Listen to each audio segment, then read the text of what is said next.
Look at this, guys. We have the New York City Mayor Eric Adams announcing changes to the right to shelter law, which basically was meant for New Yorkers, not migrants. And adult migrants have 30 days to find a new location and would not be accepted for another shelter. And trying to reapply for a new shelter is forbidden as well. So what's going on here? It kind of seems like Eric Adams and the rest of the Adams administration in New York City have done a massive U-turn. And what's really bad about this is the whole shelter thing with the migrants was probably a better idea than kicking them out.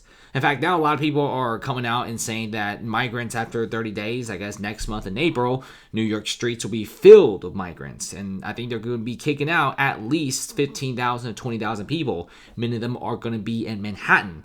Manhattan, one of the biggest financial centers, are just going to be one of the biggest tent centers. And get ready for decreasing real estate prices and a massive outflow of real estate and individuals. The population decline in New York City is immense. 500,000 people have already left in the past 3 to 4 years. People just do not want to deal with the migrant crisis anymore. We also have a lot of people reporting on the ground in New York City. It looks like another migrant shelter is opening up where families live already. This is wild here because New York right now is turning every single building they could find or touch into a massive migrant shelter.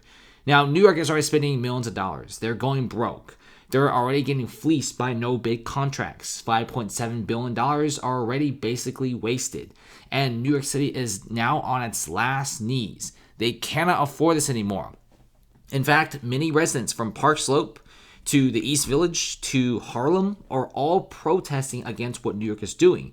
When you have a city that spends hundreds of millions of dollars and now billions of dollars, every single penny and also every single building, all scored towards the migrant crisis and nothing else, you're going to be having a lot of residents who have a problem with that. And look at this. You do have a lot of New York City shelters that will be evicting migrants, and many of them will be homeless in 30 days. They are not allowed to work.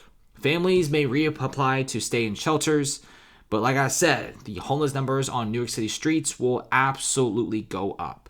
The East Village and many of its parks have already been turned into massive migrant shelters, but that's not even the worst part. Like I said, as I'm speaking right now, there is a lot of people still sleeping in the shelters, but in 30 days, once all these people are evicted, they're going to have to sleep on the sides of Manhattan.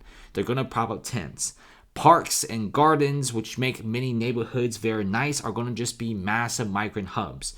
The wealthy will leave immediately, and small companies will leave as well. Many local businesses aren't going to survive because look at places like San Francisco, for example. The reason why tourism is down, Airbnb bookings are down, and why real estate is down is because there's so many tents. There's so much homelessness. Tourism just will never flourish, right? And by the way, guys, it's 2024. Do you have to stay in Manhattan? Do you have to stay in Brooklyn? Many companies are relocating to Southern Florida, Texas, and Nevada. And check this out. It looks like the New York State neighborhood in AOC's district is now looking like a third world country. You do have just clothes on the side of the streets. I mean, hey, I'm all down for capitalism, but nothing is regulated here. Everyone just sells whatever they want with little to no regulations, no licenses. Just throw stuff on the streets. This is what modern day New York looks like. And no wonder many people just want to leave this place. New York City used to be such a big and really nice financial hub. It used to be like the home of like arts, tech, and finance. But now it seems like New York has really lost its way when they spend billions of dollars instead of on a city infrastructure or supporting local businesses and big businesses. And then you spend billions of dollars on a migrant crisis. Obviously, you're going to be having competition like Miami swooping below your nose and taking everything. So New York is in a bad condition, but let's see if they can recover.